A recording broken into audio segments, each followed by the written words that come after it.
Nomor 1, wa minhum may yu'minu bihi wa minhum man la yu'minu bihi wa rabbuka a'lamu bil mufsidin.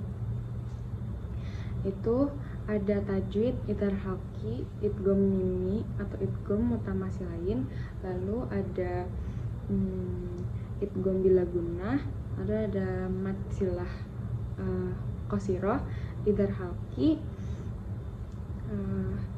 idgham mimi atau idgham mutamasilain, lalu ada mad tabi'i, lalu ada alif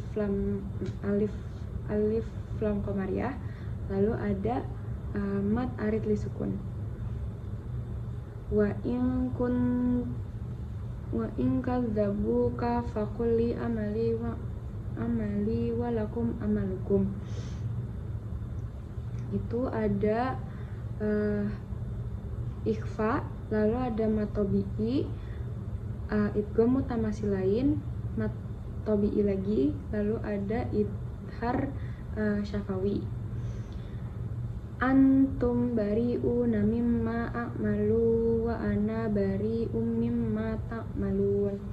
Itu ada ikhfa, lalu ada ikhfa syafawi, lalu ada mad wajib mutasil, mad tabi'i, gunnah, mad jaiz munfasil, lalu ada mad wajib mutasil, idgham bila gunnah, mad tabi'i, dan mad arid li sukun. Jawaban nomor 2 yaitu Quran Surah Yunus ayat 40 sampai 41 menjelaskan tentang penduduk Mekah pada masa Nabi Muhammad Shallallahu Alaihi Wasallam. Yang pertama ada dua kelompok, yaitu yang pertama orang-orang yang beriman pada Al-Quran, dan yang kedua adalah orang-orang yang tidak beriman sama sekali. Meskipun mereka melihat tanda-tanda kekuasaan Allah, mereka tidak akan percaya dan mempertanyakan dan memperdebatkan kebenarannya. Lalu orang-orang kafir akan mengatakan bahwa Al-Quran itu buatan manusia dan bukanlah wahyu dari Allah Subhanahu wa Ta'ala. Nomor 3 yaitu isi kandungan Quran Surat Al-Maidah ayat 32 dan hadis terkait menjaga kehidupan manusia. Isi kandungan Quran Surat Al-Maidah ayat 32 yaitu membunuh merupakan dosa yang besar. Membunuh satu orang tanpa alasan yang dibenarkan seakan-akan membunuh manusia seluruhnya. Memelihara nyawa manusia berpahala besar. Memelihara satu nyawa seakan-akan memelihara kehidupan manusia seluruhnya. Surat ini menunjukkan bahwa Islam mengajarkan umatnya untuk menjaga kehidupan dan menjauhi tindak kekerasan. Allah mengutus Rasul dengan membawa keterangan yang jelas, termasuk mengajarkan untuk menjaga kehidupan dan menghindari tindakan jahat. Selanjutnya, hadis menjaga kehidupan manusia. Diriwayatkan dari Abdullah bin Amr dari Nabi Muhammad SAW, beliau bersabda, barang siapa yang membunuh mu'ahad atau orang non-muslim yang mendapatkan janji jaminan keamanan dari orang muslim, tidak akan dapat mencium harumnya surga, padahal harumnya dapat dicium dari perjalanan 40 tahun. Hadis riwayat Bukhari.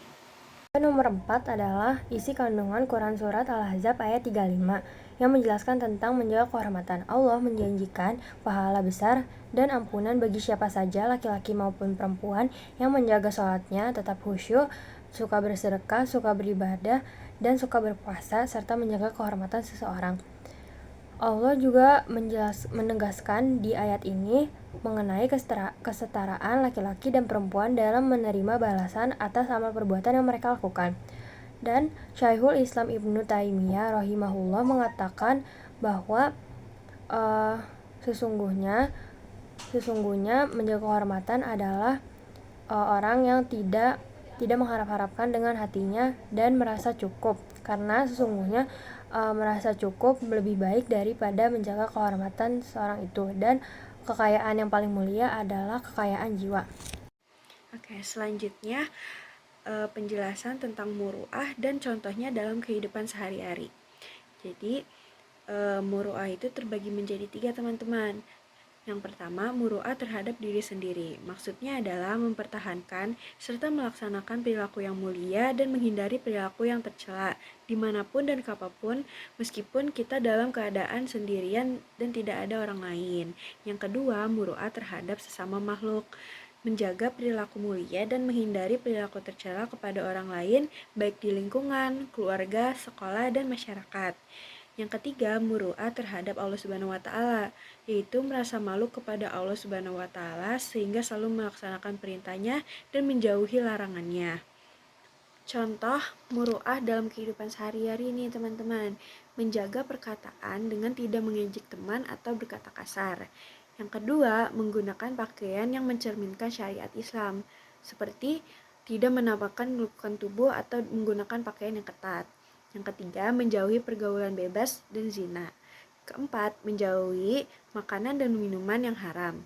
Kelima, menggunakan harta di jalan yang baik seperti bersedekah, menyantuni anak yatim, memberi beasiswa. Yang keenam, tidak menyalahgunakan jabatan yang dimiliki.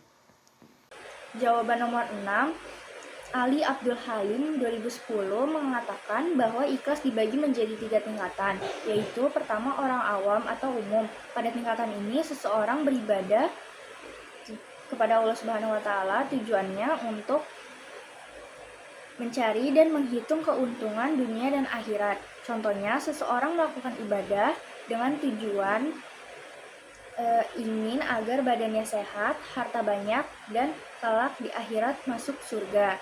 Yang kedua, orang kawas atau khusus. Pada tingkatan ini, seseorang beribadah hanya mencari keuntungan akhirat, bukan lagi pada keuntungan dunia. Seseorang pada tingkatan ini beribadah sambil hatinya berharap memperoleh pahala, surga, dan semua yang berorientasi pada akhirat. Yang ketiga, kawasul honas atau excellent. Pada seseorang pada tingkatan ini, apabila beribadah tidak ada motivasi apapun kecuali mengharapkan ridho Allah Subhanahu wa taala. Ia beribadah tidak lagi didasari oleh keinginan dunia dan akhirat, melainkan didasarkan oleh rasa cinta dan rindu kepada Allah Subhanahu wa taala. Nomor 7 adalah, menurut Ibnu Hajar penulis kitab Fath, malu dibagi menjadi 2. 1. Malu naluri. Malu naluri, yaitu gariza, adalah malu yang diciptakan oleh Allah Subhanahu wa taala agar hambanya menghindari hal-hal yang buruk dan menjadikan motivasi untuk melakukan hal-hal yang indah untuk hambanya. Jadi hambanya dibuat agar bisa melakukan hal-hal yang baik dan benar. Lalu yang kedua adalah malu yang dilatih atau dicari, yaitu malu muktasab. Malu muktasab adalah malu yang terkadang sebagian dari iman saat hambanya berada di hadapan Allah saat kiamat, dan bisa menjadi bagian dari ihsan saat rasa takarub muncul bagi hambanya. Nomor 8. Menurut Imam Abu Sulaiman Ad-Darani, zuhud adalah meninggalkan sesuatu yang menyibukkan seorang dari Allah. Sedangkan menurut Raghib al-Isfahani, zuhud adalah sikap menguatkan iman dengan menjaga diri dari duniawi. Lalu nomor 9, yaitu secara istilah adab artinya kebiasaan yang memiliki muatan nilai yang baik yang diwariskan dari satu generasi ke generasi berikutnya. Media sosial adalah media yang berbasis internet yang memungkinkan pengguna lain untuk berinteraksi dengan pengguna lainnya. Lalu pengertian adab menggunakan media sosial bisa diartikan sebagai aturan atau etika yang harus diikuti oleh pengguna. Lalu ada cara menggunakan media sosial dengan sehat, yaitu batasi penggunaan, lalu jaga privasi dan keamanan, fokus pada konten yang bermakna. Terdapat 10 adab dalam menggunakan media sosial. Yang pertama adalah memiliki niat yang baik, yang kedua memilih teman yang baik, yang ketiga meneliti kebenaran informasi yang diterima, yang keempat adalah menyampaikan informasi tanpa rekayasa atau manipulasi, yang kelima adalah mengajak kebaikan, yang keenam menyampaikan informasi dengan cara yang baik, lalu kemudian berkomentar dengan baik, hindari bahasa yang menyinggung, bijak, dan juga mengambil hikmah yang baik.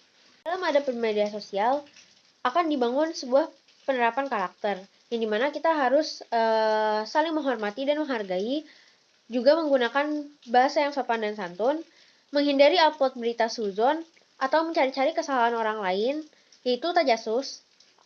Lalu kemudian kita juga tidak boleh gibah. Kemudian juga gunakan untuk mengupload hal-hal yang bermanfaat di media sosial dan juga tidak menyebarkan hoax. Jawaban nomor 11. Rukun pernikahan ada 5, yaitu calon suami, calon istri, wali, saksi, dan sigat atau ijab kabul. Syarat menjadi calon suami yang pertama, benar-benar seorang laki-laki. Lalu calon suami bukanlah orang yang haram karena nasab, persusuan atau ikatan pernikahan. Calon suami tidak terpaksa, calon suami diketahui identitasnya, dan juga calon suami tidak sedang melakukan ihram.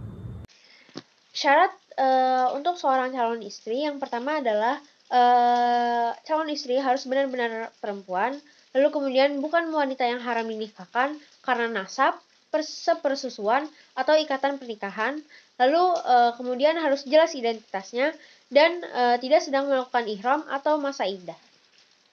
Selanjutnya syarat wali. Jadi untuk menjadi wali harus memenuhi syarat, yaitu Islam, balik, berakal sehat, merdeka, dan tidak memiliki gangguan kejiwaan, laki-laki, adil, bukan orang fasik. Syarat 2 orang saksi, pertama Islam, kedua balik atau sudah dewasa, ketiga berakal sehat. Keempat adalah orang tersebut bukanlah budak, melainkan orang yang merdeka. Lalu syarat yang kelima adalah orang tersebut haruslah laki-laki dan tidak boleh perempuan, karena jika perempuan maka tidak sah. Dan syarat yang terakhir, syarat keenam adalah orang tersebut oranglah yang adil dan bukanlah orang fasik. Syarat sigot, ijab, dan qabul. Yang pertama itu adalah ijab dilakukan dengan cara bersambung. Artinya, pelafalan ijab dan qabul tidak berlangsung secara lama. Yang kedua, tidak ditambahi dengan keterangan jangka waktu. Misalnya, saya terima nikahnya si fulan dalam waktu 1 bulan. Selanjutnya saya akan melanjutkan poin nomor 11, yaitu lafaz jelas maksudnya tidak disangkutkan dengan makna lain. Ijab qabul biasanya menggunakan kalimat nikah tazwij atau turunannya yang semakna. Boleh menggunakan bahasa selain bahasa Arab.